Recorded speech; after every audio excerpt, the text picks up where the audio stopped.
course, this is the proper economic perspective for any serious conservative movement, and it's become about in no small part due to Ron Paul and his movement.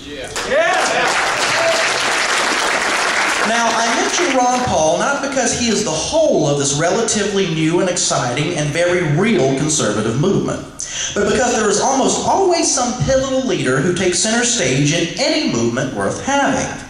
The conservative movement of the 60s rallied around Goldwater, the 80s around Reagan, and the mid-90s Newt Gingrich and his Republican revolutionaries. Well, they didn't do too well, did they? Movements almost always culminate around particular figures, and this one is no different. The neoconservatives and other Bush-era Republicans will no doubt continue to disparage Ron Paul and his admirers and to try to marginalize this real conservative movement. And we will continue to use the philosophy of liberty to marginalize them. And with the same level of courteousness they've always shown us along the way, quite frankly.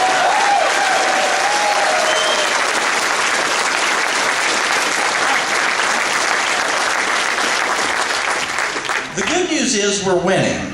Books by Thomas Woods about Austrian economics, nullifying federal laws, and rolling back big government now sit atop the New York Times bestsellers list. And better yet, many states have even begun to talk of nullifying Obamacare based on Woods' Jeffersonian advice.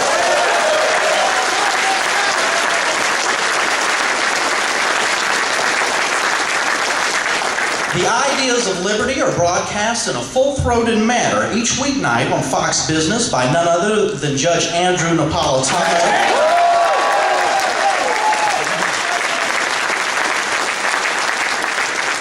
And Napolitano's Freedom Watch puts the liberals in their place and big government Republicans right next to them where they belong.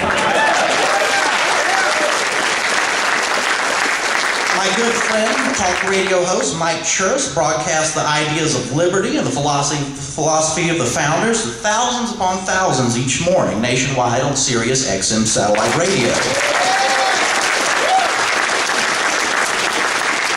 Great magazines like The American Conservative, which in full disclosure I am a contributor to, I have to say that, are not only growing in readership, but continue to remind conservatives that their past mistakes, they can't make them again, and they dare not repeat them. We must remember that we can't go back to the Bush years, and the American Conservatives certainly leading in that fight.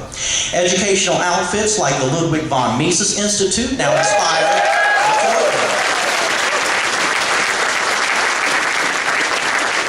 The Mises Institute inspires a new generation of free market thinkers. And last, but certainly not least, organizations like Campaign for Liberty and Young Americans for Liberty represent the best and brightest, both young and old, and those in between, who are genuinely dedicated to kicking ass, taking names, and advancing a real conservative movement.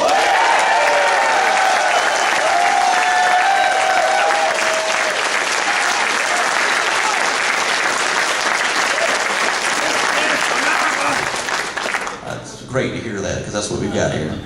How real is our conservative movement, some people might ask? Well, for all their Tea Party rhetoric, the best budget cuts the Republican establishment can come up with is about $50 billion, and the last I heard maybe like $32 billion. Well, Senator Rand Paul says to that, give me a break, how about $500 billion?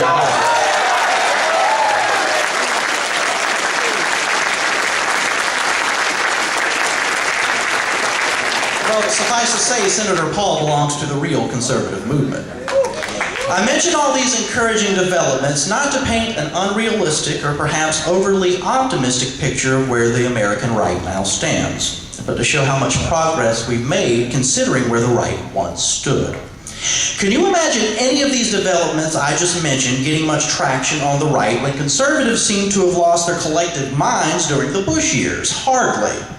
The difference in the political environment between now and just a few short years ago is more than significant.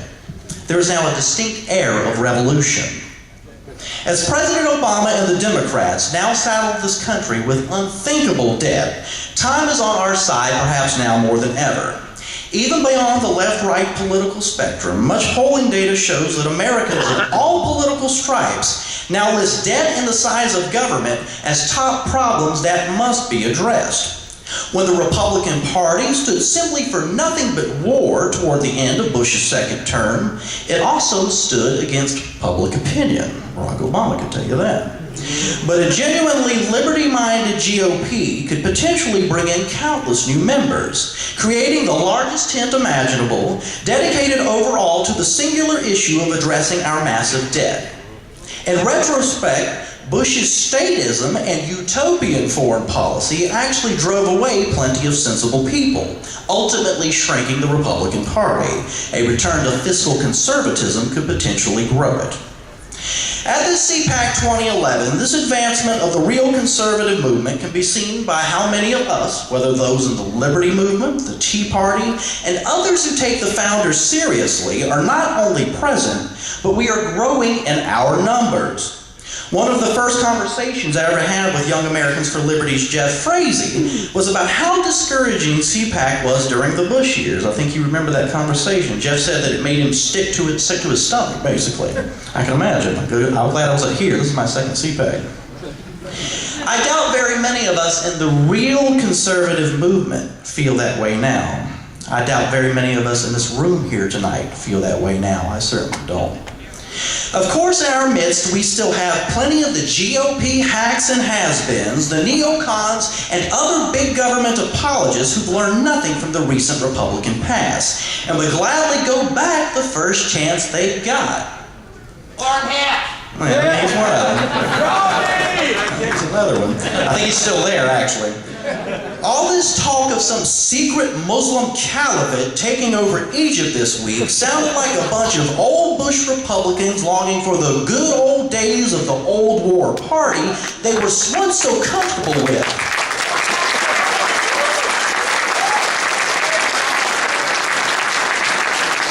And it also shows discomfort with the Tea Party that now sets its sights on so many of these same Republicans. Rest assured, the kind of conservatives who think it's a good idea to present a defender of the Constitution award to an enemy of the Constitution like Dr. Rumsfeld here at CPAC. And he certainly does. Well, rest assured, these are not the people who represent any kind of conservative future, but the same old dark, big government Republican past, and the faster we can put them in the rear view mirror, the better. You bet!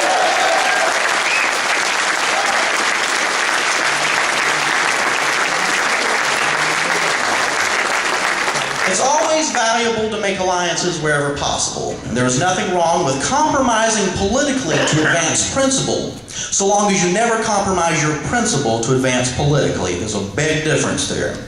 That said, conservatives who steadfastly still refuse to learn from the past are indeed doomed to repeat it, and will undoubtedly prove completely useless toward our primary goal of finally and fully sticking this out-of-control federal government back in its constitutional box. It must be done.